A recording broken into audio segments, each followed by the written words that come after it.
যে এই ধরনের ঘটনা যেন বাংলাদেশে আর না ঘটে। আমরা একটা বীর সন্তানকে হারালাম। রাজশাহীর গর্ব ছিল তৌকির আহমেদ সাগর। তিনি একটা মর্মান্তিক দুর্ঘটনায় শাহাদাত বরণ করেছেন। তার রুহের মাগফিরাত কামনা করছি এবং তার জানাজা শেষে আমরা এই শোকপ্রস্থানে দাফন কাজ সম্পন্ন করেছি এবং মাইলস্টোন স্কুলের যে সকল ছাত্র ছাত্রী এবং টিচার, শিক্ষক, শিক্ষিকা এবং বৃদ্ধ যারা শহীদ হয়েছে তাদের সকলের রুহের মাগফিরাত কামনা করছি এবং তারা যেন জান্নাতবাসী হয় এবং তাদের পরিবারের প্রতি সমবেদনা জানাচ্ছি। আমরা হয়তো এই বীরের ক্ষতি পূরণ করতে পারবো না, কিন্তু আমরা তার রেখে যাওয়া স্মৃতিগুলো স্মরণ করতে পারবো। আমরা বিএনপির পক্ষ থেকে বিভিন্ন মসজিদে দোয়া, স্মরণ সভা এগুলো আমরা আয়োজন করেছি। আমরা খুবই মর্মাহত এবং দুঃখ প্রকাশ করছি যে বাংলাদেশের একটা উজ্জ্বল নক্ষত্র প্রদীপ নিভে গেছে। আমরা বাংলাদেশের কাছে এবং বাংলাদেশের প্রশাসনের কাছে এবং সরকারের কাছে একটা দাবি জানাই যে এই ধরনের ঘটনা যেন বাংলাদেশে আর না ঘটে। আপনারা ইতিমধ্যে দেখবেন যে আমরা সোশ্যাল মিডিয়া এবং গণমাধ্যমে দেখেছি প্রায় 25 জন থেকে 26 জনের নিহত। এই যে যার পরিবারের কিছু ঘটে বা কিছু হয়েছে তার বেদনা আমরা শুধুমাত্র সোশ্যাল মিডিয়াতে শোক প্রকাশ করছি।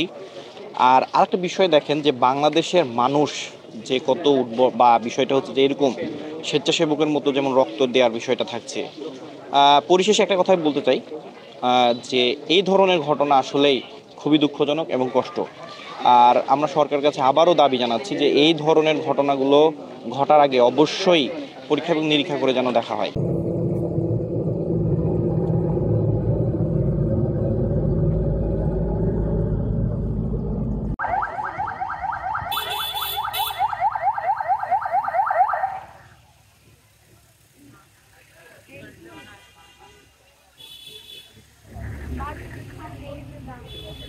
মোটরসাইকেল ওনাদের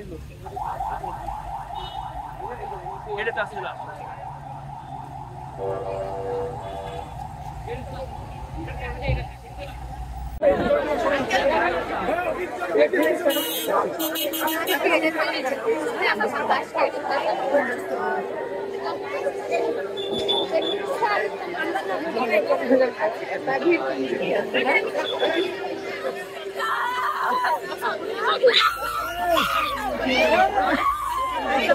বসুন্ধরা টিস্যু, অশুদ্ধতার বিরুদ্ধে এক বিন্দুও ছাড় নয়।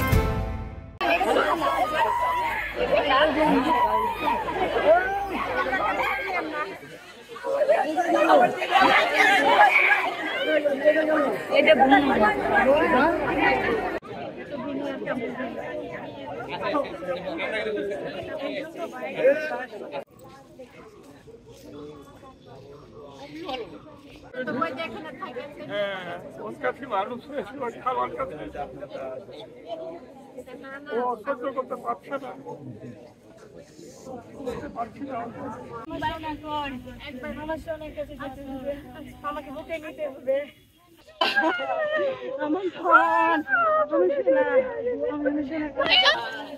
বাবা আমার সোনার টুকরা ছেলে বাবা।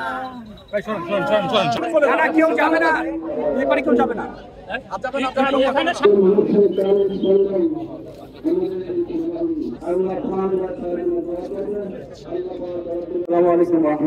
এখানে দেখতে তো দিচ্ছে